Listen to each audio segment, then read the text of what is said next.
Good evening. The high-profile trial of Joseph Daniels is now in the hands of the jury. Today, both the defense and the state gave their closing arguments in a trial that's been going on in Dickson County for well over a week now. News 4's Marissa Sulek's been inside the courtroom since the beginning. Marissa, talk to us here. What last words was the jury left with today?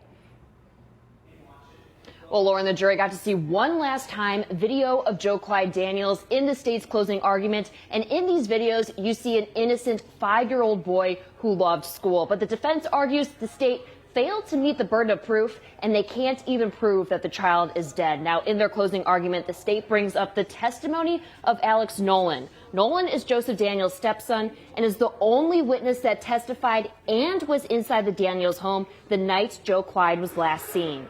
The prosecution brought back the confession video Joseph Daniels gave to TBI agents where he tells investigators Alex is a good boy, he doesn't lie.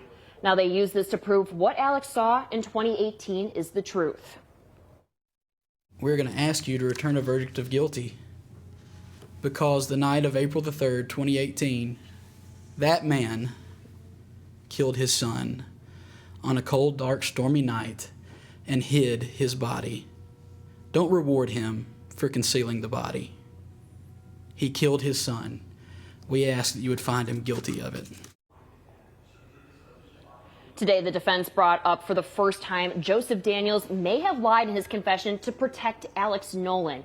In his confession video, they argue he didn't want to interfere with what he told investigators, that's Nolan. They also continue to argue in the confession video the defendant is coerced. How could you find someone guilty of a crime based solely on their confession when everything they said wasn't true? Now, the jury is in deliberations right now, and the only time we will go back into the courtroom is if they reach a verdict or if they ask a question. And just before this, the jury asked a question. They want to know if they can see that confession video again, whether it's parts of it or the whole thing. We do not know, but they will deliberate, the judge told us, until 10 tonight. And if they don't reach that verdict, we'll be right back here tomorrow waiting for that. Tracy, Lauren. Yeah, all right, Marissa, thank you.